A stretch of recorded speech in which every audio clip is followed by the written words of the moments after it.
after Lane Kiffin, what does the rest of the Florida Gators coaching list look like?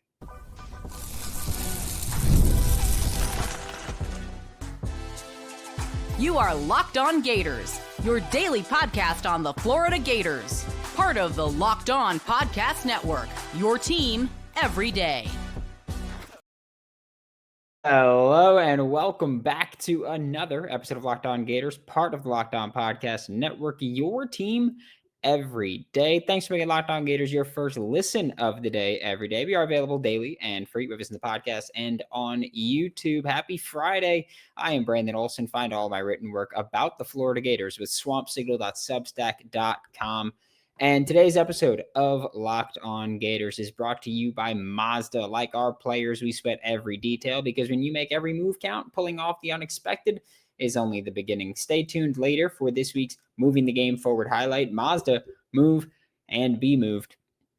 And we've spent a lot of time talking about Lane Kiffin, right? And we will spend more time talking about Lane Kiffin. By the way, today at noon Eastern time, we're going to be going live right here on the Locked On Gators YouTube channel. Going to be talking about the coaching search. If you have questions, we'll do a Q&A. If you have candidates you want to talk about, which I am always open to talking about candidates and people throwing those names out there and just seeing, I personally like seeing people throw names out there that are off the wall. We will see that. There are 3 names that I don't believe are off the wall that are indeed consistently tied to Florida with this coaching list. We spoke briefly about them. I think it was Wednesday's show with Anand Nanduri's reporting of who the 4 are on the Florida Gators list. It was Lane Kiffin, who, again, we've spoken about Lane plenty. We will speak more about Lane. Hell, we'll probably talk about him in a couple of hours on the live show that we go again, which is going to be noon Eastern time. It'll be available on audio afterwards. And I will also say this really quickly, just because reports came out. Someone reported yesterday a Lane Kiffin contract offer from the Florida Gators.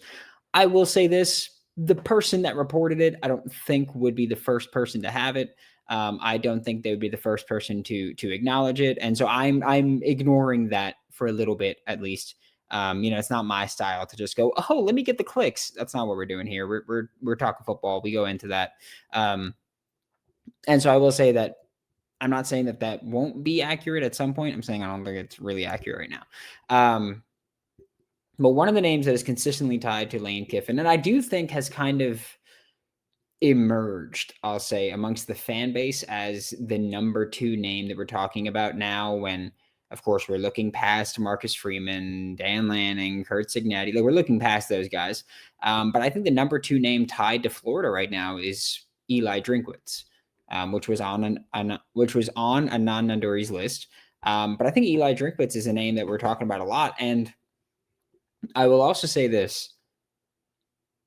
I've been very open before that I am not an Eli Drinkwitz fan. I've met him in person, and I thought he was a jerk. But I want my football team to win games. He's won, right? And I think looking at Eli Drinkwitz is a very important parallel to Billy Napier. You look at Eli Drinkwitz's first 3 years in Missouri, 5-5, 6-7, 6-7, right? Then he gave up offensive play calling duties. Okay. So 5-5, 6-7, 6-7, gave up offensive play calling duties. And then they went 11-2, 10-3, and they're currently 6-1. People keep bringing up the Missouri schedule. I don't understand it, because when you bring up Ole Miss and Lane Kiffin and that record, their strength of schedule is fairly similar. So I think that's really odd to bring up the schedule all the time without bringing up Ole Miss's. It's just an odd thing to me. So I don't care to do that. And I will bring up a tweet from Hal Lewis, who's one of the Florida Gators boosters on Twitter. It's Halligator, at Halligator on Twitter. And he said, and I responded to him here, and he said Drinkwitz was 17-19 at Mizzou before he turned over the play calling to Kirby Moore, who, by the way, is Kellen Moore, head coach of the Saints, Kellen Moore's little brother. I think little. as offensive coordinator. They are 27-6 since then. So any team who hires Drinkwitz is just getting the 17-19 version, since Missouri was smart enough to keep Dan Moore as their head coach. Or Missouri would be smart enough to keep Kirby Moore as their head coach. I think I said Dan Moore. I don't know, offensive lineman. I don't think that's true. I think that any team that hires Eli Drinkwitz would not be getting 17-19 Eli Drinkwitz, because I think Eli Drinkwitz has recognized this team, my team, runs a lot better when I'm not the one calling plays. You wouldn't be getting Kirby Moore. So, yes, it could not work out. Eli Drinkwitz has pretty much nailed every coordinator hire he's had. OC, both sides, has nailed pretty much every coordinator hire he's ever made.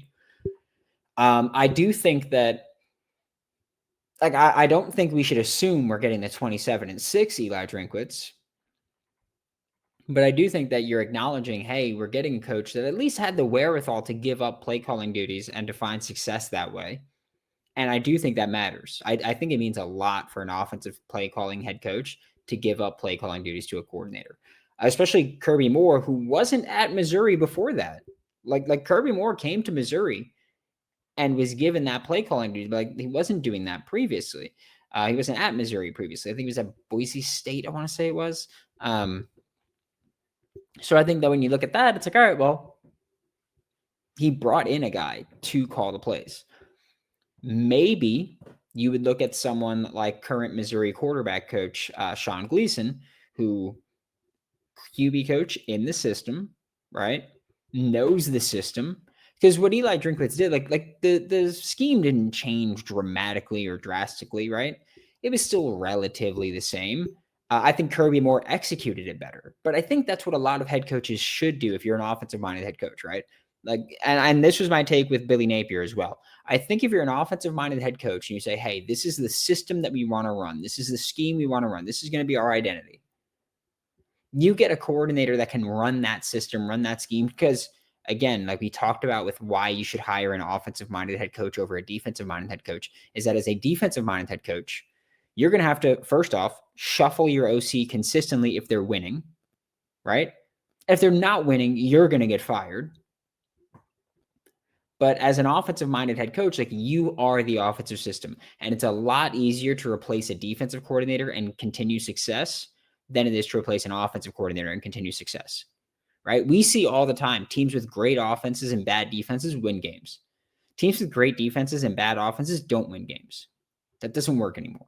So I think that it's a lot more important to hire an offensive-minded head coach and to be able to have them kind of be the system. You want the head coach to be the system. And if they give up play calling duties, if they're not play calling, whatever you want to say, then I think as long as they have a coordinator that can execute that system, that matters more. Having the head coach be the system, recruit for that system. Because when you bring in a new OC, if you want to change the system completely, you might not be a fit. But if you're recruiting for this system and you bring in a guy to just be the play caller and learn this system and execute this system at a higher level, I think that's more important. And so that's how I look at it, at least. So Sean Gleason would be a seamless fit. Again, you're not getting 27-6, or I don't think it's fair to say that you will or won't get 27-6 Drinkwitz. I don't think it's fair to say you will or won't get 17-19 Drinkwitz. I think that both of those are not the same. It would matter who he hires as his offensive coordinator, right? And he could hire anybody. He could hire he can hire people that we don't know about, right? He hired Kirby Moore, who wasn't at Missouri. He hired a guy to come play the offensive coordinator role, to come run the offense. But I do think that, like I've said so many times with every coach is a risk, right? And every coach is a gamble. There's no sure thing. Even a guy like Lane Kiffin that we talk about, not a sure thing, not a gamble, not a guarantee. You could talk about who's the most likely or who's the safest bet, whatever that may be. And so I think that that's what you're kind of looking at. But either way, I don't think that anybody's a safe bet. I'm not overlooking anybody for any reason, or any reason like, oh, they're not safe enough. I think everybody's got a risk. There's no guarantee. You're taking a swing on everybody. Everybody's got different resources now, different situations. Things change. You take the safest bet, that's Lane. But if that one doesn't work out, there's more names like Eli Drinkwitz, which I do think is a riskier bet than Lane. I think is a safer bet than a lot of names that we will talk about throughout these next few weeks. But I do think that also, yeah, like there's levels to all of these decisions. We are going to talk about another name that's been brought up quite a bit when we get back with Locked On Gators. This episode of Locked On Gators is brought to you by Mazda's Moving the Game Forward. For those who believe it's not just about playing the game, but it's about redefining it. There are moments that do more than put points on the board, right? They move crowds, they move culture, and they keep moving the game forward. In this week's moment, that moved the game forward. If you don't know it by now, if you didn't know it by the moment I started talking about it, shame on you. Because the moment is Makai Boyroe getting a pick to seal the game against Mississippi State. Joining, by the way, making Jeff Lebby join Shane Beamer as the only coach that went 0-2 against Billy Napier. I want to throw that one out there. Just want to make that one clear. Just saying, when you follow what moves you, the unexpected is only the beginning. And just like there's more to every highlight, there's more to a Mazda vehicle. Mazda, move and be moved. Thanks again for making Locked On Gators your first listen of the day every day. We are available daily and free, every single podcast and on YouTube. And the list that Anand Nanduri posted on, I think it was Monday, maybe. Might have been Monday, might have been Tuesday at this point. You know, it's all blur. One of the options listed, one of the places listed was Atlanta, Georgia, meaning Georgia Tech. And so with that being Georgia Tech, I do think that you go with Brent Key, head coach, who you can go back to when Billy Napier got hired, and Brent Key was a name that I said that I wanted. I'm sorry, whoever said, I forgot who it was that commented, but they were like, oh, I hate when you go, oh, I said this, I said that. I know people hate that. Sorry, but also get over it. I am just bringing this up to say that Brent Key was someone that I said I wanted to come be O-line offensive coordinator type role with Florida when Billy Napier got hired. And then the next day they announced that Brent Key was going to remain the interim at Georgia Tech. And that sucks, right? Or they were going to remove the interim and make him the permanent coach. And that sucks. Since then, he's gone 7-6,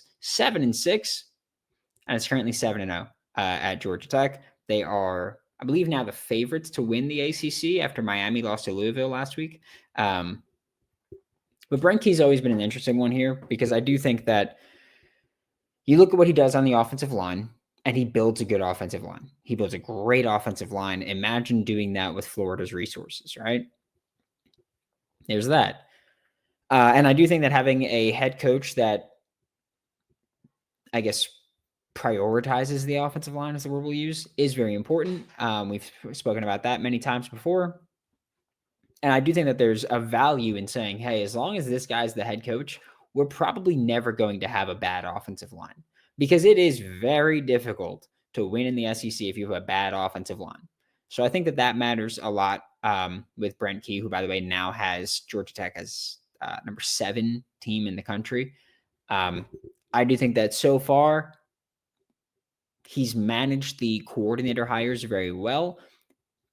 But I think with Brent Key, part of it is, first off, at his alma mater, never know if guys are actually going to leave their alma mater. That's always a tough conversation to have or a tough thing to try to gauge because there's guys that'll go, well, I'm not going to win a national championship at my alma mater, right? Like there's guys that'll say that. And so they'll say, well, I value winning a national championship, so I'm going to leave my alma mater.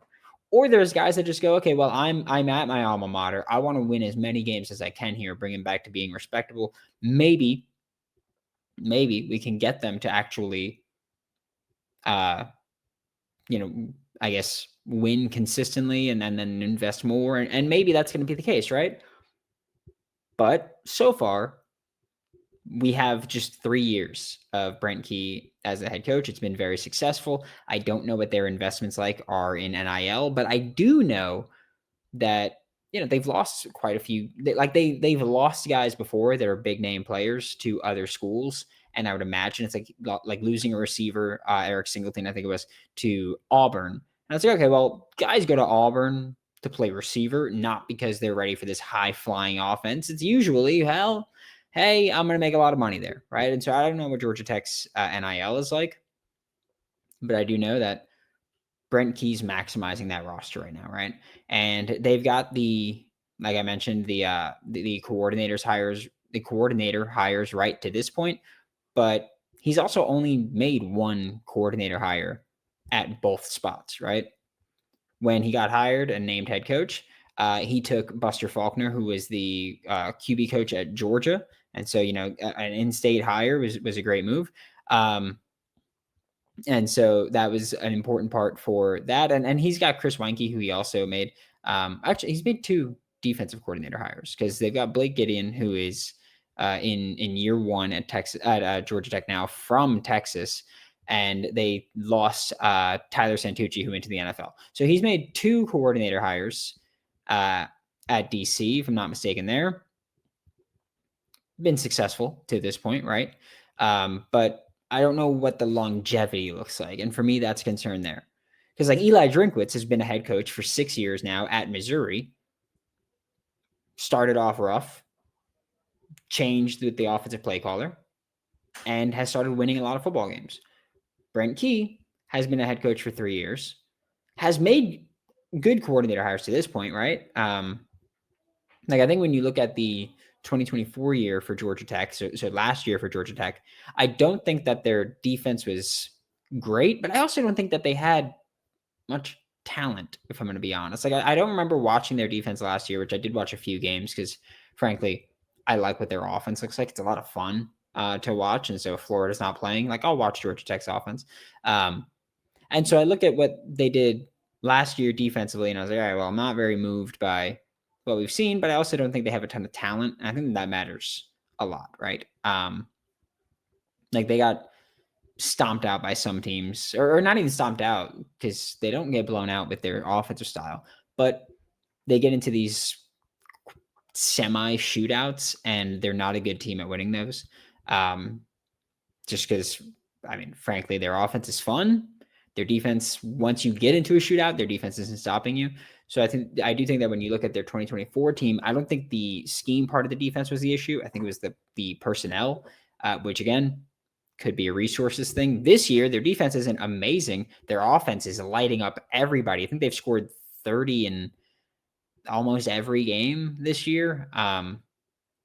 Almost every game, but undefeated right now. Their defense has been better than it was before. Again, not lighting it up, but better. Again, I think that personnel is an issue there, and I don't think it's necessarily a DC problem. I think it's the actual roster that, again, maybe you just can't invest in too much. I feel like whenever I watch them defensively, it's just like they're playing bend don't break, but not even in a Ron Roberts, Austin Armstrong like aggressive up front, and the secondary is playing bend don't break. I think they're just straight up playing like bend don't break. Like they're just trying to not get toasted. And then on offense, like they want to hold you to a field goal basically, and then on offense they want to just chip away and work their way downfield and drive their way downfield and score that way. But I do think that they lack defensive talent right now. More investments could help. And I mean, at Florida, you don't even need to invest a ton to get talented defensive football players.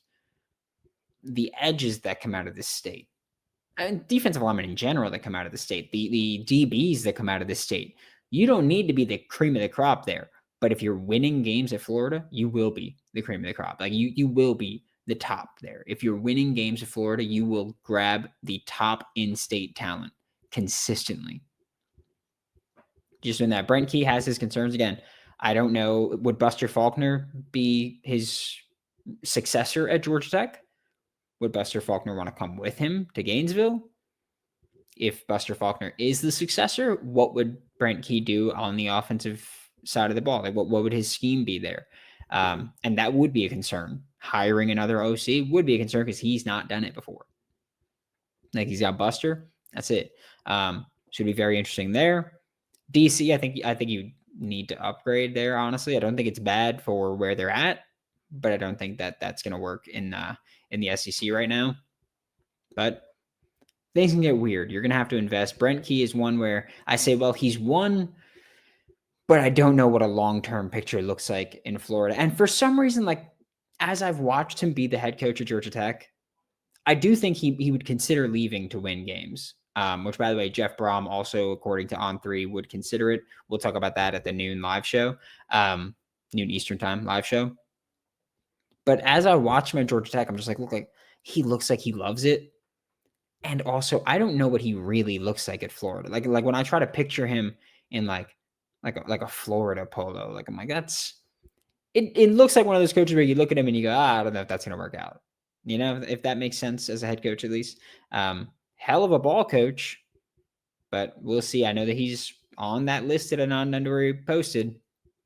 We'll see the results. And there's one more location, or not so much location, I guess, that we'll talk about when we get back with Locked On Gators.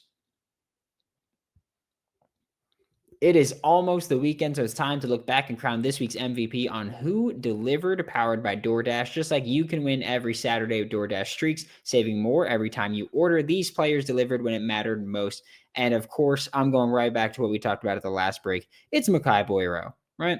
I don't care about what anyone says about any other player or any other play.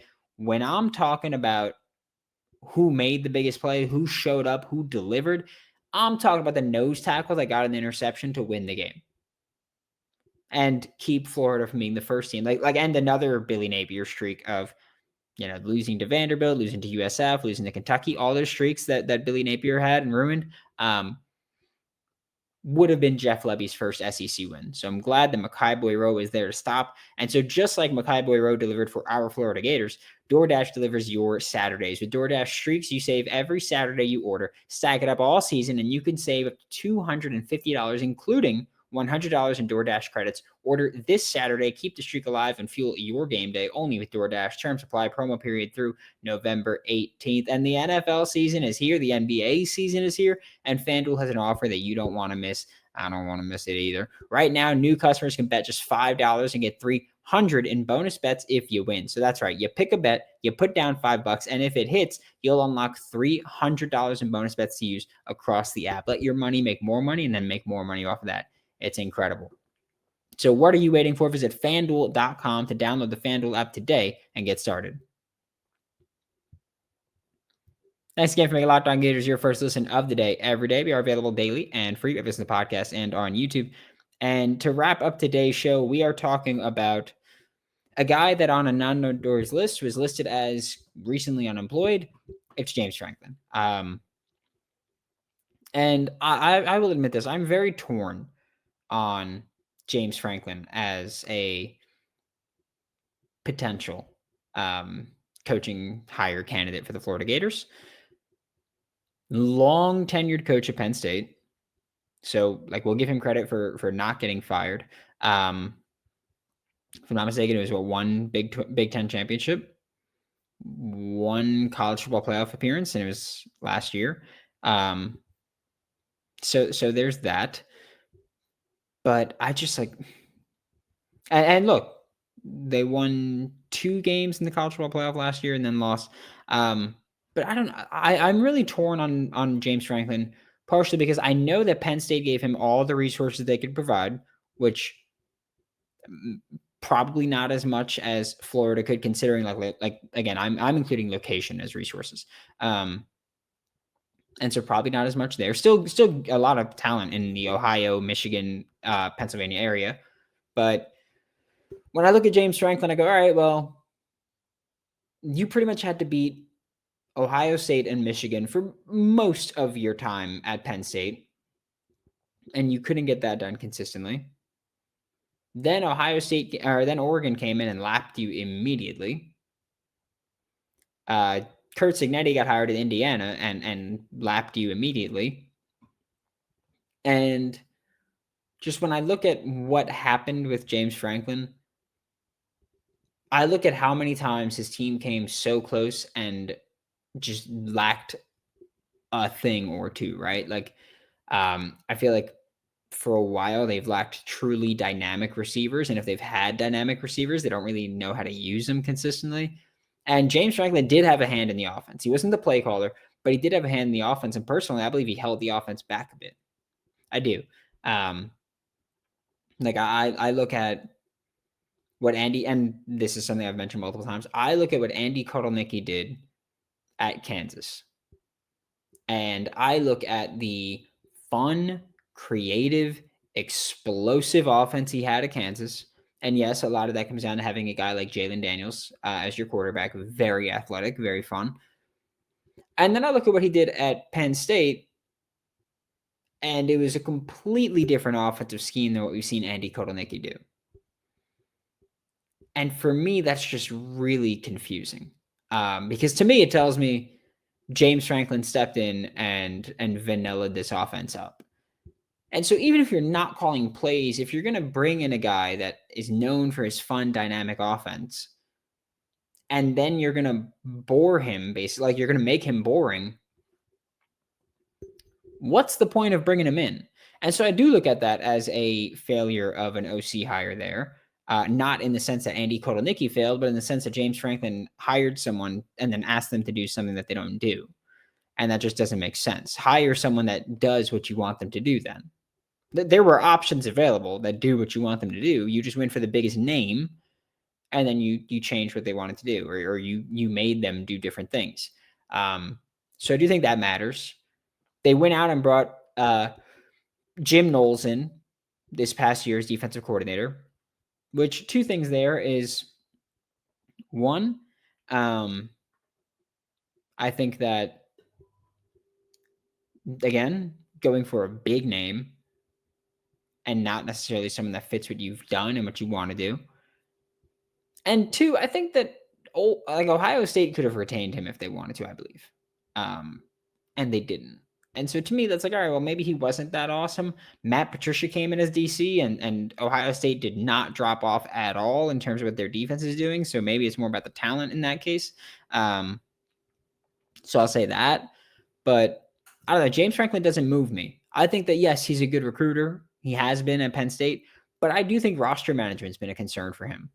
He's never had the quarterback to consistently win. He's never had the quarterback development.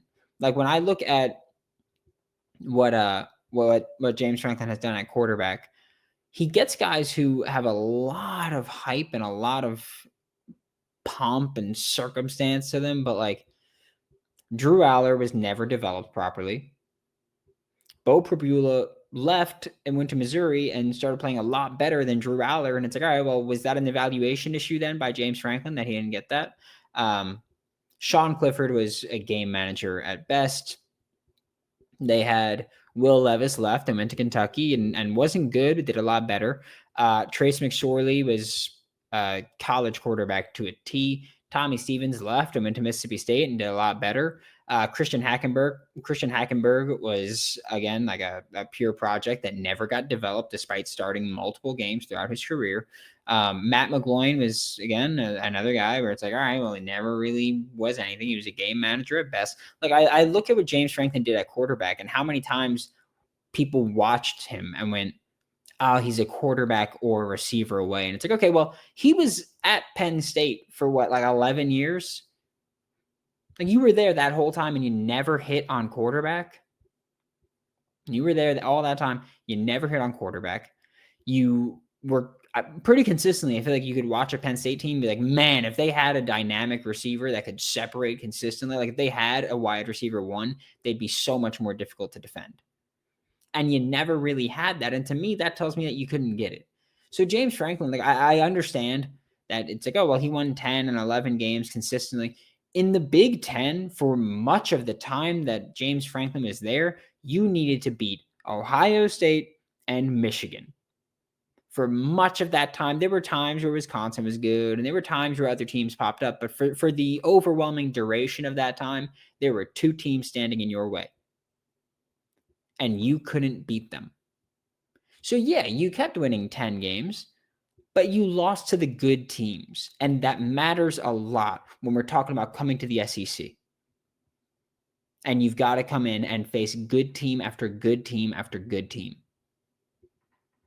Like, I don't get the thought of, oh, well, James Franklin, if he comes to Florida, he's going to win a national championship. I don't get that. Because he's one where people bring up the Lane conversation of like, Lane doesn't win these top 10, top 25 games. He's like, well, Lane doesn't have the resources to compete and go toe to toe. Right? Like he's bringing a pistol to an assault rifle fight. Like he's bringing a knife to a gunfight. Sure. Like he's bringing that. James Franklin had the resources. Where he fell short was the evaluation at quarterback. He didn't get the offensive coordinator hire right because he got a good OC and then said, hey, do things that you're not used to doing. Like James Franklin, I get it. People go, oh, well, he won you 10 games consistently. But Penn State got rid of him because they felt he was never going to win a national championship. That's what happened. And I don't blame them because he never won consistently the tough games. And in the SEC, there's a lot of tough games. And I know you're going to have better receivers, but you still need to get the quarterback hire right. And I know people bring up, oh, like Phil Trotwine, Florida alum, and he's been the O-line coach for James Franklin. One, you don't know that Trout's coming with him. Two, you don't know that Trout wouldn't come here with a different head coach. Just saying. And three, like, you have no idea if James Franklin's still going to work out, really. I think that a lot of it comes down to him screwing up in certain areas. And I don't like this automatic assumption that he's going to be good all of a sudden. Or that he's going to be championship caliber all of a sudden. Because I'd prefer to take a swing on someone that has championship upside, lower buyout, and might flame out, right? But like I've seen what James Franklin can do long-term at a program. And he failed a lot in quarterback evaluation. Is he going to be able to bring consistent high-level offensive linemen to Florida when they're not in his backyard? Because that's what it is in the Midwest too, right? In the Midwest, it's easier to have very talented offensive linemen. Like in Florida, it's easier to have very talented receivers and DBs. And some years, offensive linemen come out. But when you're in the Midwest, you got a bunch of talented offensive linemen right next to you. So it's easy to build that. But you failed in the areas where it wasn't easy. You failed in the recruiting areas where it wasn't easy. The evaluation area, because evaluating and recruiting a quarterback is not easy. So you failed in the recruiting areas where it wasn't easy. You failed in the evaluation areas where it wasn't easy. And you failed in the actual game areas where it wasn't easy. This is the SEC. Nothing is easy. Do not give the benefit of, oh, James Franklin is someone that you bring in and you're automatically going to win a ton of games. I don't care what he did at Vanderbilt 12 years ago. That was a different era of college football. That does not translate to, oh, he's got SEC experience, which rather 3 years isn't much SEC experience. That doesn't translate to, oh, he's going to be good here. Let's stop making that very bold, very probably wrong assumption. Thanks for making Locked On Gators your first listen of the day every day. We are available daily and free wherever in the podcast and on YouTube. We will be back today at noon Eastern time. We're going to go live and talk about these coaching candidates. I'd imagine we're going to bring up all three of these. But thanks for making Locked On Gators your first listen of the day every day. We are available daily and free wherever in the podcast and on YouTube. And I will see you all soon, I guess.